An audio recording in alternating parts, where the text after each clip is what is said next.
All right. Welcome, everyone. I am one of your hosts, John Fansmith, Senior Vice President for Government Relations and National Engagement here at ACE, and joined, as always, on dotEDU Live and also on our dotEDU podcast as well by my talented co-host, Sarah Spreitzer. Sarah, how are you doing? Happy New Year. Yeah, Happy New Year, John. I feel like I haven't seen you for a while since you took off the first couple weeks because of COVID. So glad to have you back in person. It's an interesting way to summarize that. But I did, in fact, now that you've shared my private medical Oh, sorry, information that with the was public probably a audience. HIPAA violation. We'll be talking about this Yeah, later, sorry. obviously. No, I did. You're right. I did have COVID, and it really did surprisingly wipe me out. So luckily surrounded by talented people here at AC, so we continue to operate smoothly despite my limited ability to help. But a lot going on, right? I mean, with New Year, it's a whole new Congress, right? I know the House is out on recess this week, but we have a lot going on in the upcoming presidential election. And I don't know about you, but I've been kind of in denial about a presidential election coming up, but it is here and the caucuses are happening. And, I think at least some of the candidates are starting to think about platforms on higher education. So what are you thinking about at the start of the year, John, and what's going to happen with higher education and the upcoming presidential election? I am not mentally blocking the fact that we're in a presidential election cycle. I kind of spent a lot of time thinking about the fact that we're in an election cycle because I think it's been pretty determinative about what we've seen, or maybe maybe more accurately, what we haven't seen happening in Congress so far this year. And I want to tip my hat a little bit to our colleague David Boehm, who I thought summarized this really well the other day. He said, when we started the last session of Congress, there Mhm. was this, viewpoint. Look, it's in a big election cycle. There's going to be a lot of noise, a lot of new ideas introduced, but ultimately we didn't expect to see a lot of legislation actually get introduced or get passed. And despite all this, really, frankly, intense amount of scrutiny and attention higher education's been getting over the last few months, that prediction has really held true. I was looking last week at something in preparation for talking to a group of people, and found out that you may know this, Sarah? I don't know if I've shared this with you. The first session of Congress this year, so last year, 2023, passed 27 bills that were enacted into law. The same time period in the previous Congress, they passed, and I forget the exact number, but it was well over 270 bills that were enacted into law. Wow. Last year's Congress was one of the least productive Congresses ever. And when I say 27 bills passed into law, as I was doing that research, two of them at least were renaming Veterans Affairs offices, and one of them was Wow. creating a commemorative coin for the 250th anniversary of the Marine Corps. Worthy endeavors, obviously, but in terms of overall productivity, Congress is not doing a lot. So there has been a lot of noise. There has been a lot of attention. Higher ed's really moved in the spotlight in a national way. Yeah. This is sort of the norm now. It used to be an exception. Now, between loan forgiveness debates we had previous years, certainly debates around campus free speech and the conflict between Israel and Gaza, it has been a level of national attention on what we're doing that is translating to a lot of words. It hasn't been a Mhm. lot of legislation, but a few things on the horizon, certainly, that we're paying attention to. Yeah, and I would say, John, I think both of us have been talking about in when we talk with members, I mean, it's only January, right? We have a lot of months to get Yeah. through before the presidential election. Like we are trying to get prepared for higher education to be one of the issues in the upcoming presidential election. And in fact, we did have a question from the audience about, student loan forgiveness, which was a big priority for President Biden. Do you think that is going to be discussed in the upcoming election by the candidates? Yeah, I think probably on both sides. And it's worth noting, we're talking about, we've sort of framed this in terms of the presidential election, which makes a lot of sense. A presidential election, in a lot of ways, sucks a lot of the air out of the room. The more voters turn out in an election year, a presidential election year, there's more money, there's more everything.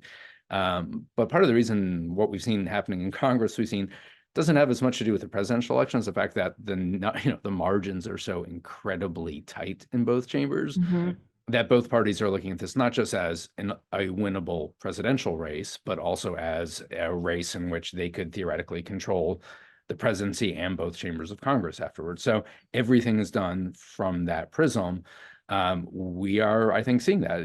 We talked about this, the investigations into anti-Semitism on campus. We'll talk about that in a bit more detail, right? The focus on the hearings there.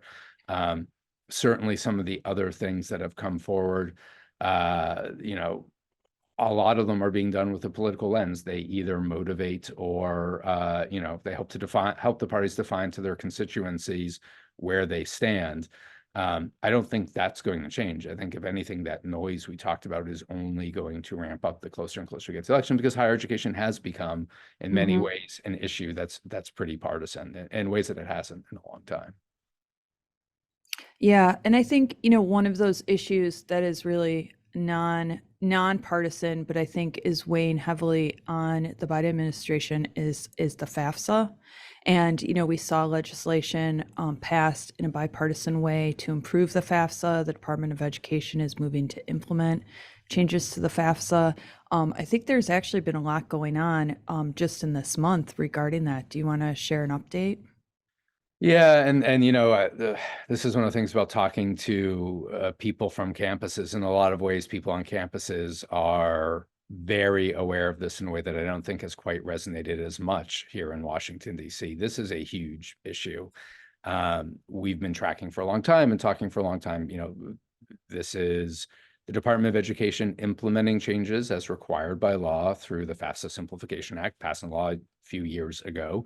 The department has very clearly struggled to get those changes into law, and they are important. This is changing the application form for how students apply for federal financial aid. It's changing the formula used to calculate who gets how much aid.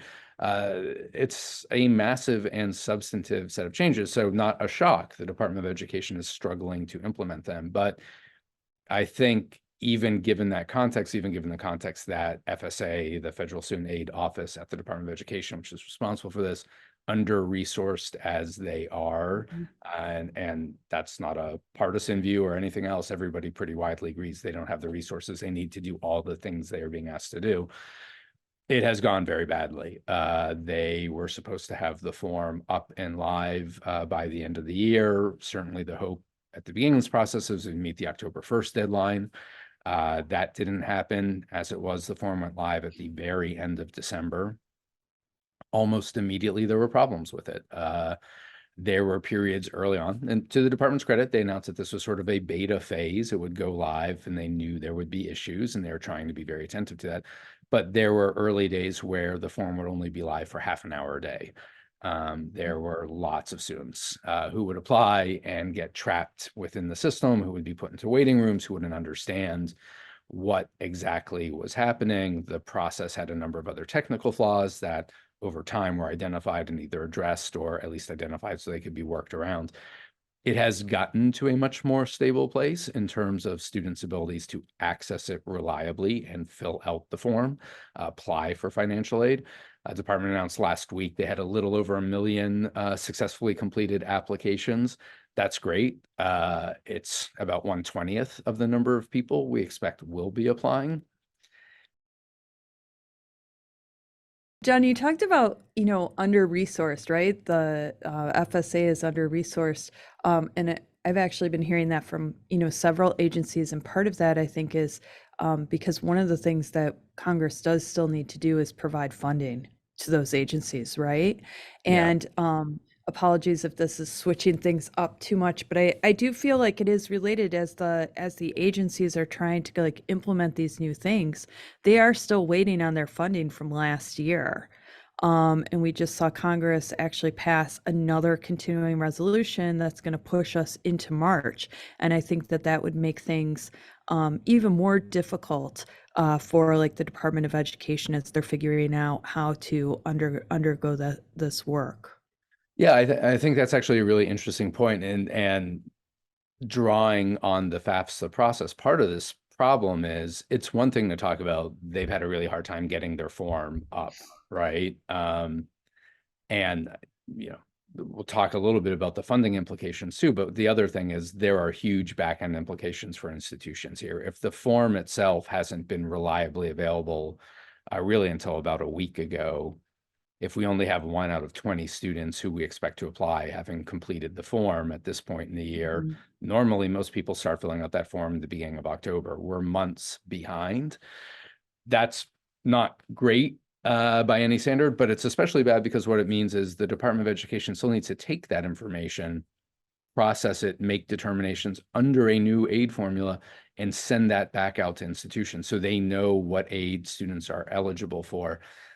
They're doing that, as you said, in this environment where it's also not clear, a little bit of protection here, the current fiscal year for funding, for student aid funding, that's already been determined. What they're doing for FY24 funding will impact next year's financial aid year. Mhm. So it's not necessarily uncertainty as to what aid might be available, but schools won't know what an individual student is entitled to, what their financial aid package can look like until likely mid-March at the earliest. And when you start thinking about low-income students, the whole reason we moved the date from January back to October in the first place was to give those low-income students more time to look at offers from different schools, to look at the availability of aid, look at what they can afford, and make decisions that fit them.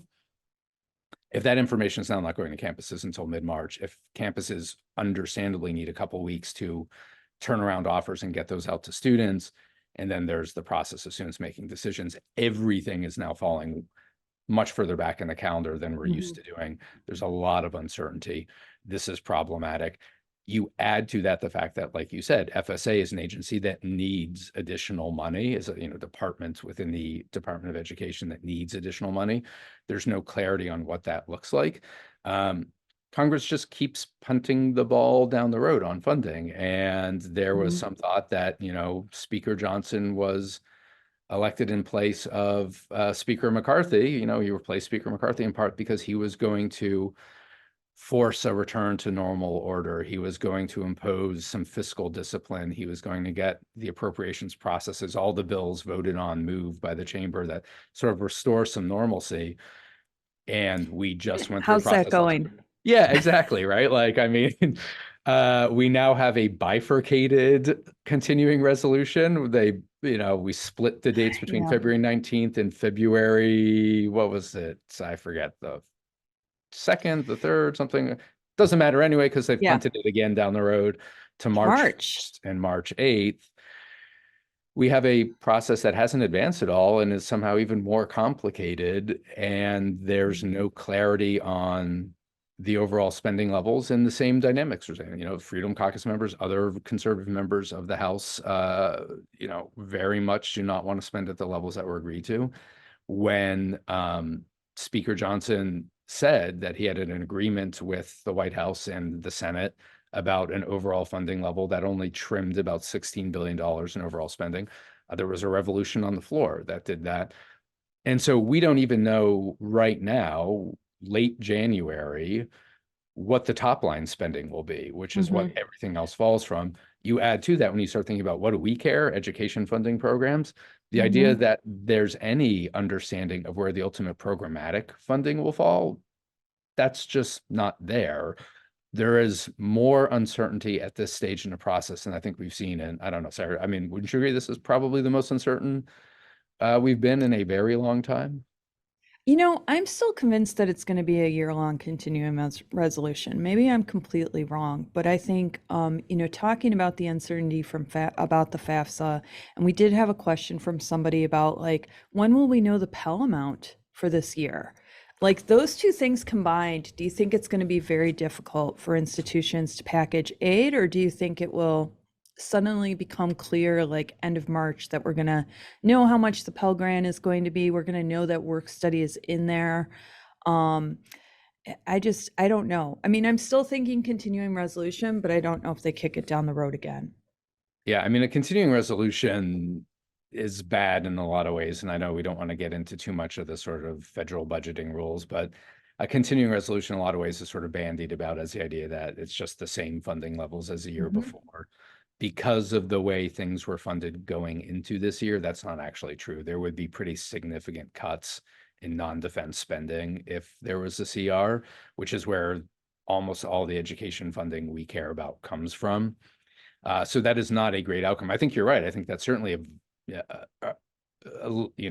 a reasonable possibility, simply because nobody can figure out a path forward that Mhm. gets everybody on board.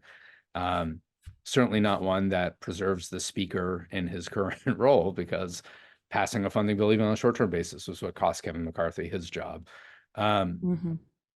It is a And little we bit did tough. Yeah, I yeah. mean, I will say, just to make sure so people aren't too worried, the way the federal government funds the financial aid programs, at least, is forward funded. So for Mm. the next award year is what we're worried about with current year funding. For this award year, the packaging that students are undergoing, that has already been determined. So there is some predictability. It really, the biggest problems are exactly this. We don't know from the Department of Education on an individual student level yet what students are entitled Mhm. to. There is a new formula for calculating how much aid they should be eligible. So you can't even reasonably say, well, they got X, Y, or Z last year, so they should get the same this year.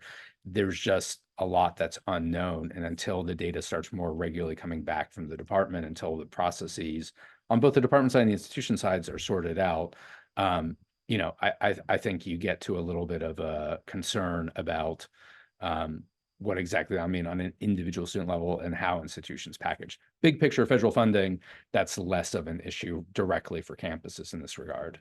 Well, I think we'll continue to wait to see what's going to happen with funding, but we do, even though they may not be getting a lot done, the Committee on Education and Workforce is very busy right out of the gate. And they've been doing a lot of things, including one of the issues that I think is continuing from the last session, which is these investigations into anti-Semitism. And I think, we've talked to committee staff. We know that they're expanding those investigations. Any insight, John, into like what might happen with those? Yeah, and this is one where I really wish we had more information we could share. I think the committee has shared some things. There's some unspoken implications you can draw from what's been said. People, if you're if you're participating in this session, you're probably aware of the December 5th hearing before the Education Workforce Committee with the three Mm. college presidents from Harvard, Penn, and MIT. Out of that hearing, and there's a lot of ways to draw conclusions about what exactly was motivating this, but the Education Workforce Committee announced, the majority announced, they would be launching investigations into a number of institutions, not just those that had testified at the hearing, but really reserved the right to go and look at other institutions where they felt there were problems. Not necessarily a surprise, I think, to a lot of people. There's been a huge political dynamic to this. There's been certainly a lot of national attention to it. We are in this election year. This is something that, again, is energizing voters certainly on the Republican base, but in other areas. So not a shock, we would see investigations move forward. This, frankly, doing investigations allows you to keep this in the news cycle for the next few months over this election season. It provides the opportunity for additional hearings and additional attention on the issue. We don't know how broad the scope of the committee's goals are. We know it will go beyond 4 or 5 institutions that are widely expected to be the initial targets of investigations. We know the committee intends to send subpoenas to institutions requesting large amounts of documents. I keep saying this, I need to go back and check the actual quote, but the term I've Mm-hmm. seen is something like mountains of documents or things like that. Yeah. They are going to do deep dive. They're taking this very seriously. They have staff specific to this purpose. This is not something that is a passing moment. There will be a lot of focus and energy on that. How big it will Yeah. ultimately be, how many institutions will be pulled in, not clear. It's worth noting right now, I believe this count is current. The Department of Education's Office of Civil Rights has 51 open investigations into institutions around issues regarding anti-Semitism on campus. So there are certainly a large number of institutions that have come to the government's attention for how they've handled these matters. Where these investigations will go, both the OCR ones and the education workforce ones, I don't think we can say with any certainty right now. I certainly do think The education workforce ones will get a lot more airtime, a lot more publicity. They will be, a lot more within people's view than certainly what we've seen from OCR, which, pursues appropriately enough a very deliberative, very directed investigative process and tends to fly more under the radar as a result.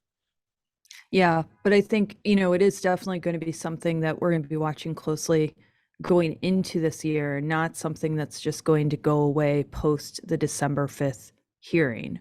But Ed and Workforce has been very busy. They've also introduced the College Cost Reduction Act, which we talked about. Seems very similar, at least name-wise, to the College Cost Reduction and Access. What was it? CCRAA, CCRAA, yeah. which for those old timers was several years ago. But the CCRA we get this question a lot. When is the Higher Education Act going to be reauthorized, right? This at least is a huge part of the Higher Education Act that I think is Chairwoman Fox's proposal for reauthorizing really the heart of the Higher Education Act. And I know, John, we've talked about things that are in the bill, but we have a question from our friend Tom Vu about it has some good things and a lot of bad things. Can you talk about some of those good things and bad things? And then Tom also wants to know, how are we talking about this with federal lawmakers? Yeah, and hey, Tom, a good question as always. I think your summary is exactly right. There are some good things and a lot of bad things. Maybe run quickly through some of the good things. There are some proposals in there that, there's a Pell Plus proposal. This is something that has been in the public policy space for a while. It's the idea that you increase the amount of Pell Grant funding made to individual students in the back ends of their educational careers as an incentive to stay enrolled and to complete.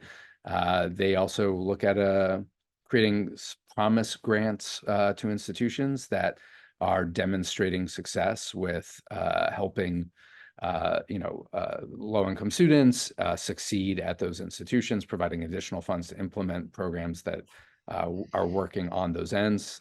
Thank you to our producer, Lori Arnson, who put our summary, a link to our summary in there so you can read in more detail some of the things I'm talking about.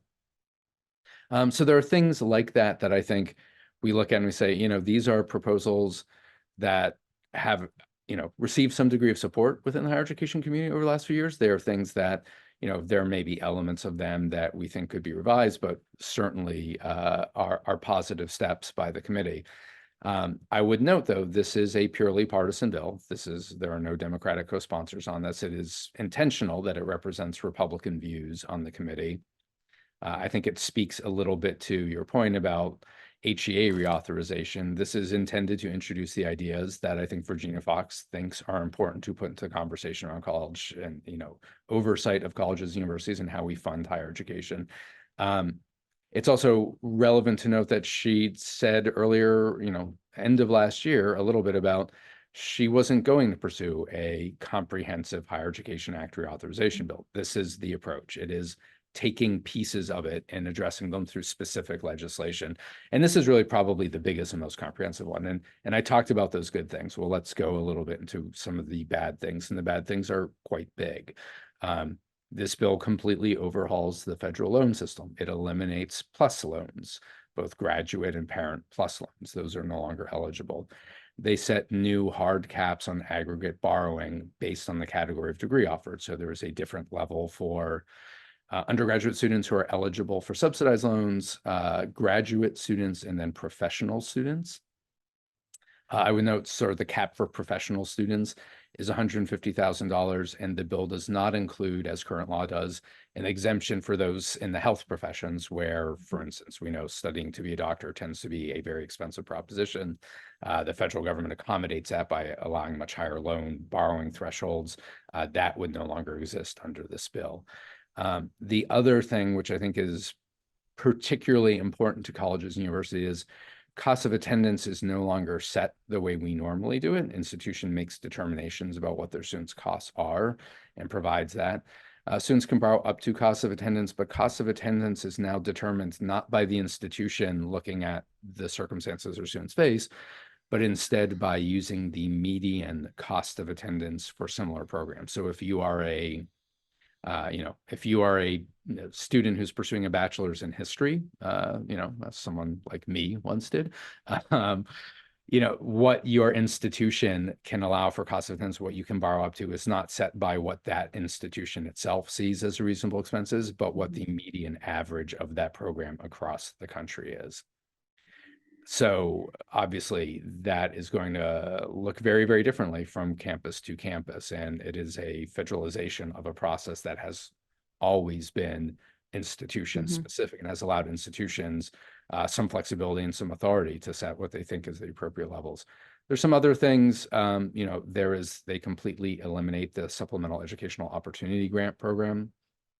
And then maybe the one that's gotten the most attention, and that I think, Tom, when you're talking about how do you talk to people about this, is the risk sharing proposal. And this essentially would say that institutions are responsible for paying back to the federal government on an annual basis a percentage of the unpaid loans of their former students. So these are students who have left campus, graduated or not graduated, but are now in repayment. Depending on that student's status, basically they break it up to undergraduate students with a degree, undergraduate students who didn't complete, and graduate students. You pay a percentage of their unpaid loan volume, the loan volume that has not been repaid. Estimates put that number as over $2 billion annually. That is a large sum of money for schools to send back to the federal government. I also would note risk sharing proposals aren't new. In fact, Chairwoman Fox has proposed risk sharing proposals in the past, similar in many ways to this one. Others have proposed it. There have been bipartisan proposals. We have looked at ACE at these proposals time and time again. And when you run the numbers and you look at the individual institutional impact, and Sarah, we're hoping to do that again and share that with people so they can see the impact of this proposal. What you tend to find is overwhelmingly institutions that serve larger numbers of low income and first generation students tend to have the highest risk sharing penalties. And those institutions tend to disproportionately be the institutions with the fewest additional resources they can provide to soften the blow of having to make a large annual payment back to the federal government. So there are some real concerns about what this will do to, frankly, the most vulnerable students in the most vulnerable institutions. But it speaks to a lot of sentiment in Congress right now that they don't feel colleges and universities are sufficiently invested in the success of their students. We clearly would disagree with that. I think people who spend time on a campus understand that that's not an accurate assessment of how people work, but that is a view. And the solution, like risk sharing, the details matter, and I think show the harm of such a proposal. The more simple version of make them pay if there's not success, well, it just resonates on a simple level. So we're seeing a lot of that. Overall, though, I think what you can say is there's ways to do accountability. There's ways to make colleges more deeply invested in their students, success at the institution and afterwards. These are not the right ways to do it. It's misaligned incentives. It's punishing the people who need the most support. We're welcome to have these conversations. We have these conversations all the time. This approach just doesn't get there. It's the bill is also being messaged very much so as like a college cost kind of reduction bill, right? That if you cap the amount of loans that can be taken, if you limit the ability of people to take out grad plus loans, is that will really impact the overall cost of higher education as opposed to really limiting access. So the bill's been introduced. Do we know anything on timing for markup or when it might move to the floor? We don't, this is one of those, again, it's important to note, it's a partisan bill. Right now, the House is, this is not my editorial opinion, this is just objective fact. The House is struggling to manage legislative business. Is there a possibility this moves through committee and to the floor and for a vote? Absolutely, there's that possibility. Is it likely? I think not. And even if it does, this is not a version of legislation that will have much appeal in the Senate.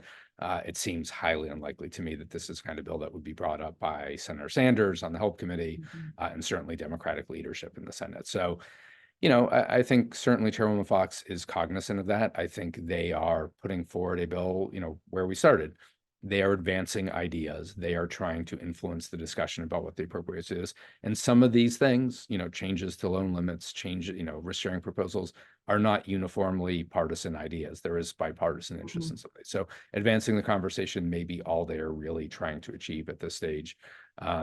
Certainly given the political realities that surround Congress. 27 laws last year, Sarah. So is this the one that's going to move forward? Well, Probably not. we also have questions on a bill that actually passed out of committee last year, which could have more legs to move to the floor more quickly. It's the Bipartisan Workforce Pell Act, which is co-sponsored or sponsored by Chairwoman Fox and co-sponsored by Bobby Scott, the ranking member. Outlooks on that bill, when we talked last in December, really big concern is on the offset that's being proposed. Has there been any discussions or any movement on that issue, and what's the timing on that bill? Oh, and we Yeah, got the and question from the producer, what does the bill do, John? I missed explaining that.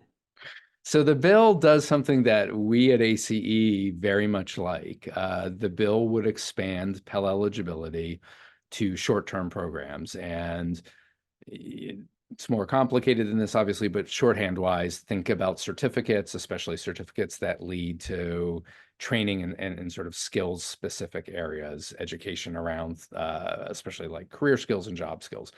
Um, I think we have at ACE been supportive of that idea so long as there are sufficient safeguards in place. This bill has significant safeguards in place as to which providers can be eligible for it, to the point that I think there's now some concern that they may be too stringent, that schools may not want to participate, but because it is so demanding to meet the thresholds to be eligible. That's something that I think can be resolved. There's a lot of good faith on all sides here about trying to find the right balance of safeguarding students while also ensuring that good programs are eligible to participate. So that's all to the good. But you mentioned the offset, and that's where the problems really occur. The offset, and to explain to people, most of you I'm sure are familiar with this, but Congress has rules about when you introduce a bill that would spend money, basically making sure that you are paying for it somehow. And the two basic ways to do that is to either make cuts in one area or generate revenue in another area. And when you do that, that's what's called an offset. It's the pool of funding you're using to pay for the new costs your legislation will create. The offset that was proposed, and thank you for noting that it was done in a bipartisan manner with the chair and ranking member of the education workforce as original co-sponsors, would say that institutions that are subject to the endowment excise tax, one, have a more stringent and more costly barrier to participating in the Supplemental Educational Opportunity Grant Program. That's the smaller piece of it. The bigger piece is they would say that for those institutions, which we estimate to be between about 40 and 70 institutions, depending on an annual basis, it can change based on the size of an institution's endowment and the number of students enrolled, but probably safely between 40 and 50, maybe as high as 70 or so institutions. Those institutions, their students lose eligibility to participate in all federal lending. So not just PLUS loans, but also Stafford loans, unsubsidized, subsidized. Essentially, a student at those institutions can't borrow through the federal government to go there. Whew, A huge change. I mean, it's that would be historic. I mean, you would basically be saying to students like you're eligible for these loans unless you go to one of these schools. well, and that's exactly it. This is clearly a shot at the most selective, best resourced institutions. It is very clearly a post-December 5th kind of partisan move. It is intended to send a message. It is a shot across the bow of those institutions that Congress is upset with what they've seen and they want to do something about it. But that is the worst kind of policy making. You're narrowly focusing on a grievance, and you're setting a policy that, look, as a precedent, there's a reason we don't have anything like this. It's because we don't identify distinct groups of institutions and put them in a different status than everyone else. We don't have a system that penalizes students by saying that choice of what institution you want to go to, your need that determines the aid you get, works in some cases, but not in all cases. It's the federal government picking winners and losers in a way that's harmful to students. And it's most harmful, frankly, to low-income students. And especially think about a low-income student who wants to go to, medical school at Harvard, or wants to pursue MBA at, Penn. Mhm. These are students who have worked incredibly hard to get to a place where they can pursue this educational goal, and that option is off the table because they don't have a reliable way to finance that. Maybe they can go to the private sector, pay significantly more with far fewer protections in case something happens to them. It's just really bad policy, regardless of your feelings about the specific institutions they're going after, which, again, I think we've been clear on this. We don't share Congress's concerns in those areas, but it's just very bad policy. It's even worse precedent. Hopefully that message is resonating. I will say we have definitely heard from folks that message is getting across to members of Congress, concerns about what this means for low-income students and their ability to access their educational choices. That's happening. What will that mean? That's less clear. We think there will Mhm. probably be modifications to that proposal. We're hopeful that the proposal will go away entirely. Where that will actually land, we don't know. Certainly keeping that the way it is going to hurt its chances of ever going forward in the Senate. Mhm. But, part of this is about sending that message. And so it may be less relevant about how do we advance legislation into law as a consideration here, and more, how do we make our point? And I think that's what we're looking at. Which is not a great way to actually see bills get passed, John, if you're trying to beat that record of, what was it, 27 27, pieces of yeah. legislation. So we have a few minutes left. Do you want to give a quick update on negotiated rulemaking, or at least we've had questions about what's going on with Title IX? How long are we going to be waiting for that? And then if you want Yeah. to, any insight in your crystal ball, John, about Title IX? Title IX, other people's crystal balls are probably a little less cloudy than mine, but I will certainly repeat what I think is the consensus viewpoint here in DC.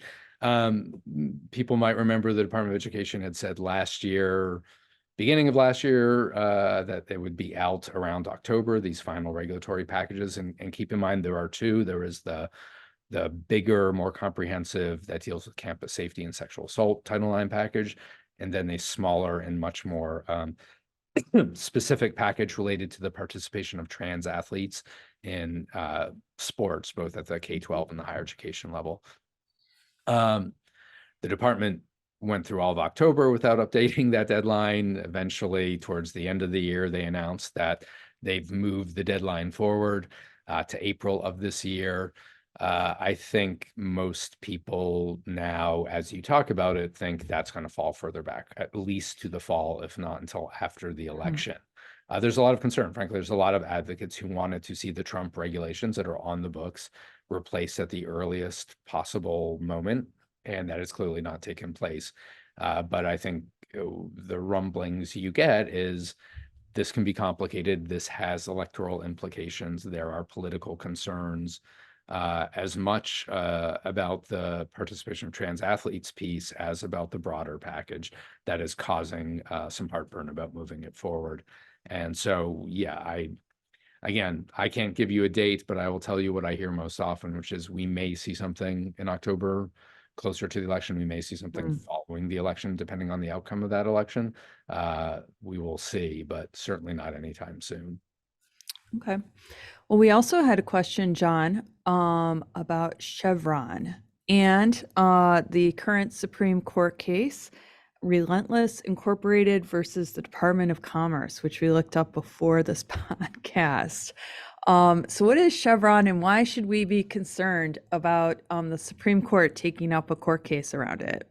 Yeah, and I love pretending to be a lawyer, but Sarah's laughing as she asks this question. People don't know this because I really talk about this all the time, and this is one of those things that I feel like I'm trying to explain to people why this is way more important than the level of attention it's getting. To do a super quick summary, there was a 1985 case that went before the Supreme Court, which essentially Chevron, the company, was one of the participants in the case. And the case essentially said, look, where there's ambiguity in the law, how much deference do you give to a federal administrative agency in terms of them putting regulations for and making sense of what those legal requirements are? And the Supreme Court in that decision essentially said you give great deference to the agency. The agency are the experts. If there's ambiguity, they are the people who are best informed to make a decision as to what that actually looks like in practice. And that has been since 1985, the law of the land. So we're going back 40 years. What we have seen from this Supreme Court, and there was a case a couple of years ago called West Virginia versus EPA, which was sort of the first crack in the armor of the Chevron precedent. The two cases the court combined heard last week, Relentless Inc. versus the Department of Commerce and Loper Bright Enterprises versus Raimondo. I'm not sure about Relentless Inc. I think they both might be related to phishing specifically. But what they essentially said was they further challenged the ability of the federal government in West Virginia versus EPA. What the court said was there's something called the major questions precedent, essentially the idea that even if Congress gave an agency the authority to do something, if the agency used that authority in a way that was so massive in terms of its impact, if it impacted so many people, spent so much money, that it could reasonably be construed as being beyond what Congress intended, then that regulation is invalid. You put that context behind this case, which is essentially saying that decisions that are, this is where I might muck it up a little bit, but essentially where agencies are making determinations because the ambiguity, there is no clear precedent or no clear statutory language allowing for them to require something, they don't have the authority to. It's not just if it's so big as to be beyond Congress's intention, but even more narrowly, if it's not clear that they have that authority defined somewhere, they can't do it. Why do we care, right? Like, thank you for indulging my attempt to do legal summary. The reason we care. Why do we care? Yes, the reason we care is there's a lot of things happening at the Department of Education that have big impacts where the legislation, the statute is unclear. It's a common concern we've expressed and people on both sides of the aisle expressed, depending on who the administration is. The Department of Education passes policy through regulation where they don't have a law saying you should be doing this. And if the Supreme Court finds, as we expect them to do, to further limit Chevron and really narrow executive agencies' authority, then things like gainful employment, things like Title IX, things like that, regulations, big impactful regulations, will almost immediately be challenged in court following the Supreme Court's ruling. And you will have an environment in which there will be injunctions nationally or locally where most regulations at colleges and universities feel that they need to be in compliance with may become uncertain in terms of their obligations. It will really be a chaotic environment as to what is the authority of an agency to set regulations and force institutions to comply with them. And it will upturn a lot of what we understand about the relationship between our campuses and the federal government. So that's why we care. That's why we should. It's a big deal. So should we end with chaos, continuing hearings, legislation, which we're pushing back on, but is going to move forward, and no actual legislation likely passing this year? Does that sound like a good place to end for January? I feel like this was a real downer for people that might have tuned in to hear about what's coming up in Congress this year. I think you're right. I mean, I will say one of my New Year's resolutions is to get our like ACE team together and try to think of like 3 happy things that aren't, most of this won't happen to talk about with people, because we're some real depressing, Tom Vu just, I saw it checked in to say we're agents of chaos, which I love that, Tom. That's great. I take that I as think a that's the compliment. nicest way to describe what we're doing. It's certainly not by intent, Tom. Anyway, we are a little bit past time. Hopefully you guys have all had as much fun with this as we have had with it, despite the subject matter. We're looking forward to another year of meeting with you all, taking your questions, hearing from you, and really appreciate all the thought and attention you give to us. So thanks again, and we will see you next month for the next issue of next episode of dotEDU Live.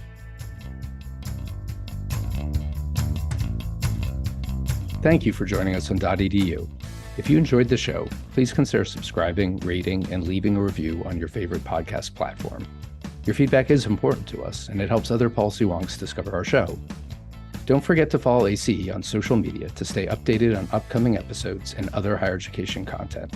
You can find us on X, LinkedIn, and Instagram. And of course, if you have any questions, comments, or suggestions for future episodes, please feel free to reach out to us at podcast@acenet.edu. We love hearing from our listeners, and who knows, your input might inspire a future episode.